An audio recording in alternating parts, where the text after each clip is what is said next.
So, ang total na nagastos namin for this trip is... Pero kung hindi mo i-factor yung shopping or pasalubong, so yung total na binayaran namin for our flight, kasama na yung travel tax. Hey guys, it's me, I'm Hannah, and welcome back to my channel. So in my last two videos, shinare ko sa inyo yung complete itinerary and expenses namin for our trip in Kaohsiung, Taichung, and Taipei last November. So if hindi mo pa napapanood yun, I'll link it down below. Pero magkano nga ba yung total na nagastos namin for a 5 days, 6 nights trip in Taiwan for 2? So for today's video, i-share ko sa inyo yung overview ng itinerary namin and yung breakdown expenses namin per day from pre-departure, accommodation, transportation, activities, and even yung shopping and pasalubong. So we went to Taiwan last November 22 to 27, 2024, and we entered via Kaohsiung International Airport. So here is our itinerary from our first day up until the last day. So nung first night namin, nagstay lang kami saglit sa Sky One Hotel and nag-explore ng Liaohe Night Market kasi gabi kami dumating ng Taiwan. On our first official day in Taiwan, lumipat lang kami sa Taichung via HSR na binook namin via Klook and in-explore namin yung Zhongsha Flower Market, Painted Animation Lane, and Chunchuitang. On our second day naman, pumunta lang kami ng Sunmoon Lake and Xingjing Farm na binook namin via Klook. And of course, nung kinagabihan, trinay namin yung famous Miyahara ng Taichung. On our third day, pumunta lang kami sa Taipei via HSR ulit and nag-explore ng iba't ibang tourist spots such as Chiang Kai-shek and Taipei 101 and pumunta lang din kami ng Raohe and Ximending night markets after namin mag-check-in sa hotel namin, which is Tomorrow Hotel, na super lapit and walking distance lang from the famous Ximending Rainbow Crossing. On our fourth day naman, we just had our North Coast tour na binook din namin via Klook and in-explore namin yung Yeliu, Shifen, and Jufen. And nung last day namin, basically free time lang siya during the morning. So naglakad-lakad lang kami around Ximending and bumalik lang kami sa Kaohsiung via HSR for our departure. Pero if you also plan to explore these three areas, I suggest that you enter Kaohsiung International Airport and depart from Taoyuan International Airport para makatipid na rin sa HSR and magamit yung free time na yun to explore more areas.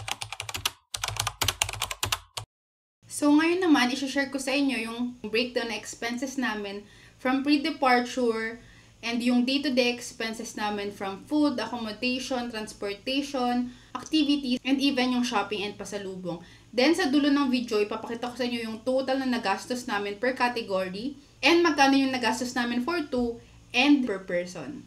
So, here is the breakdown of our pre-departure expenses. So, binook lang namin yung airfare namin via Cebu Pacific and we bought a round-trip ticket from Kaohsiung to Manila which costs 8,652.36 pesos for 2 or 4,326 pesos per person. We also paid the travel tax online which costs 3,340 for 2 and 1,670 per person.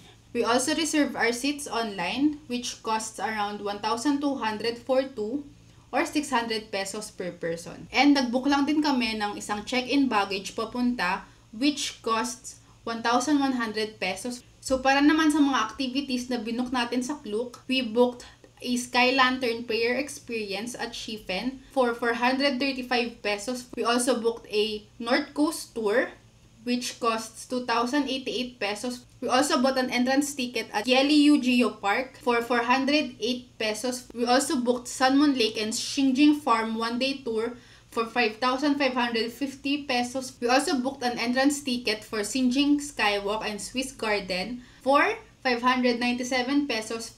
Bumili rin tayo ng eSIM which cost 1,105 pesos for 2 or 552 pesos per person. And of course, bumili rin tayo ng insurance which costs 700 pesos for 2 or 350 pesos per person. Then, para makapag-transfer from Kaohsiung to Taichung, bumili tayo ng high-speed rail ticket na buy one get one during that time. So, ang nagastos lang natin is 1,202 pesos. Papunta naman sa Taichung to Taipei, naka 15% off yung HSR ticket. So, gumastos lang tayo ng 2,250 pesos. And lastly, yung HSR pabalik from Taipei to Kaohsiung, naka-promo din ng buy one get one. So, ang nagastos lang natin doon is 1,922 pesos. So, for our accommodation naman, for our first night, nagstay tayo sa Sky One Hotel at Kaohsiung and we booked it at 1,469 pesos per night.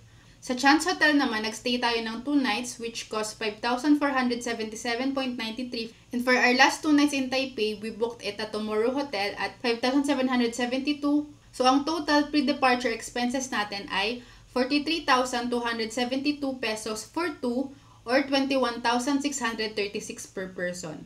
And ito yung breakdown ng expenses natin from flight, activity, transportation, and accommodation. So, on our first night in Taiwan, bumili lang tayo ng Easy Card which costs 100 NTD per person and niloadan lang natin ng tig 200 yung card.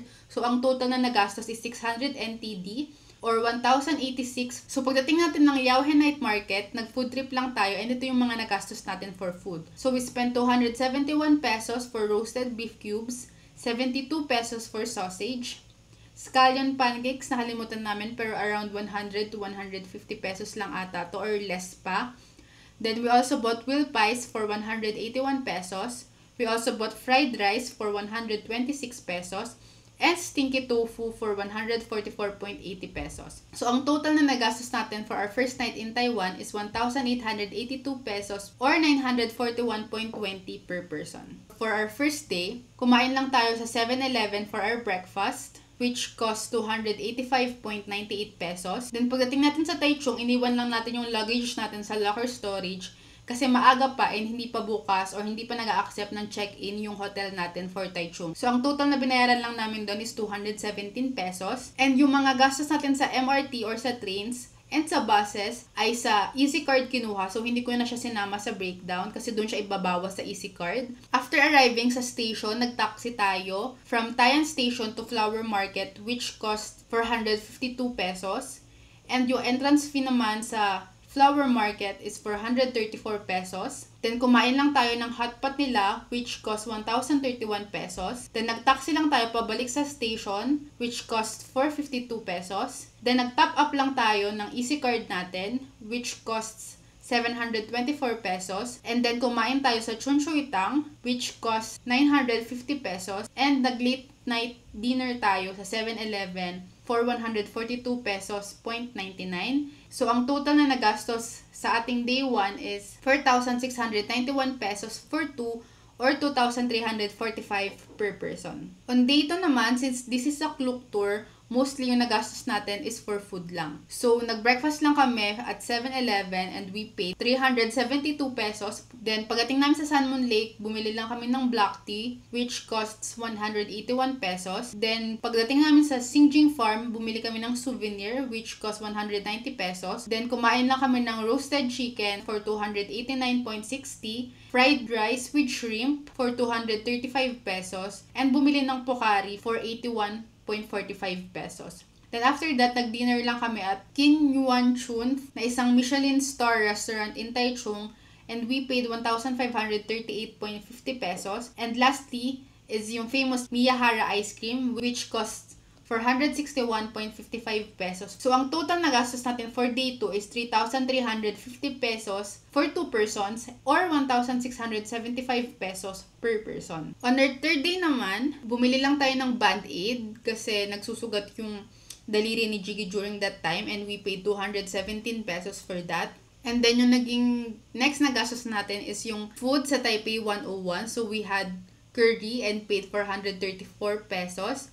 And beef for 722 pesos. Then, bumili kami ng Taipei 101 Observatory ticket sa Klook and we paid 3,664 for 2 or 1,832 per person. Then, bumili lang kami ng milk siya which costs 470 pesos. And then, bumili kami ng Taipei 101 keychain and paid 1,201 pesos. And then, pagpunta namin ng Yauhe Night Market, umulan, so bumili kami ng umbrella sa Family Mart and paid 217 pesos. And doon, nag-food trip na kami, starting with peanut ice cream roll, which costs 108 pesos. Taiwanese burger, which costs 126 pesos. Pepper bun, which costs 217 pesos. Octopus takoyaki, which costs 235 pesos. And then, for shimending, we had Shinfutang milk tea which cost 217 pesos.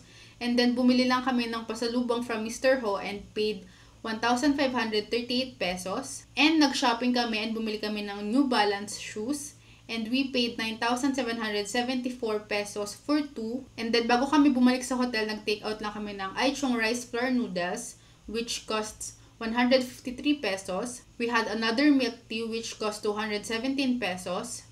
We also tried the Jigwang fried chicken which cost 416 pesos. And since naramdaman na namin yung lamig ng Taiwan during that time, bumili rin kami ng extra clothes for 1,084 pesos. So ang total na nagastos natin on day 3 is 21,017 pesos for 2 or 10,508 pesos per person. Then on our 4th day, we went on a North Coast tour that we booked via Klook. So, bumili lang kami ng 7-Eleven drinks for our breakfast which cost 334.85 pesos. Then, since pagdating namin ng Yeliu, umuulan, bumili kami ng 2 raincoat which cost 362 pesos. Then, after that, dumiretso na kami sa Jufen and kumain kami ng Xiaolongbao and paid 217 pesos. We also had Oreo waffle skewer for 108 pesos. Bumili din kami ng meatball for 108 pesos din. And we also tried their peanut ice cream roll for 90 pesos. And for lunch, we had a Xiaolongbao and chicken ball meal for 814 pesos. And since nasarapan kami sa Oreo waffle skewer, nag-take out kami ng tig-isa kami. So we paid 217 pesos. And then while at the Shifen Waterfall, may nagbebenta ng Enoki barbecue. So bumili kami and we paid 144.80 pesos. And at Shifen Old Street, we bought a chicken for snacks which cost 144.80 pesos. So paghatid sa amin sa Taipei Main Station ulit, nag-reload lang kami ng EC card namin and we paid 200 NTD for each card. So that is 724 pesos for 2 or 362 pesos per person.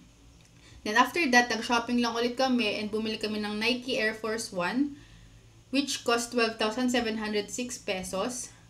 Bumili lang din ulit kami ng pasalubong from Mr. Ho which cost 2,027 pesos. And kumain kami in a local restaurant around Ximending which cost 416 pesos. And bumili kami ng mga pasalubong na damit which cost 2,534 pesos. So ang total na nagastos namin nung day 4 ay 20,950 pesos for 2 or 10,475 per person. On our last day, we just had Mr. Donut and coffee for breakfast and we paid 579 pesos. We also had Shinfutang's Bobo Milk and Xiaolongbao which cost 434 pesos. And then nag-transfer kami pabalik sa Kaohsiung via HSR and doon na rin kami kumain ng lunch and dinner namin. We had an airport meal for 1,429 pesos and bumili rin kami ng cake which costs 307 pesos. And yung water nila is 63 pesos. Then, yung natitirang money namin, bumili lang kami sa duty free, which costs 1,471 pesos. And the night before pala, nag-add kami ng check-in baggage for 2, which costs 2,200 pesos. So, ang total na nagastos namin on our last day is 6,486 for 2 or 3,243 per person. And ito na yung grand total. So, yung total na binayaran namin for our flight, kasama na yung travel tax, seat selection, and check-in baggage, is 8,246.18 pesos per person. So, ang total na nagastos namin for this trip is 101,650 pesos 23 centavos for 2 or 50,825 pesos per person. Pero kung hindi mo ipa-factor yung shopping or pasalubong, ang total na nagastos lang namin for our 6 days and 5 nights trip in Taiwan is 68,326 pesos and 32 centavos for 2 and 34,163 pesos 16 centavos per person. Kung gusto nyo pang mas makatipid, kagaya ng sinabi ko kanina, I suggest na pumasok kayo sa Kaohsiung and umexit sa Taipei para makatipid na rin kayo sa HSR tickets. So yeah, I think that's all for our Taiwan itinerary and expenses. So certainly hindi to budget trip, pero ang masasabi ko is hindi naman to tinipid and napuntahan namin yung mga places na gusto namin puntahan and nakain namin yung mga food na gusto namin kainin. So if you're planning to go to these places in the future, I hope I was able to give you an overview on what to expect sa expenses. So yeah, if may questions kayo, please don't hesitate to leave a comment and sasagutin ko as soon as I can. And I hope may natutunan or may nakuha kayong learnings from this video. Yeah, I think that's all. So thank you for watching and see you on my next one. Bye!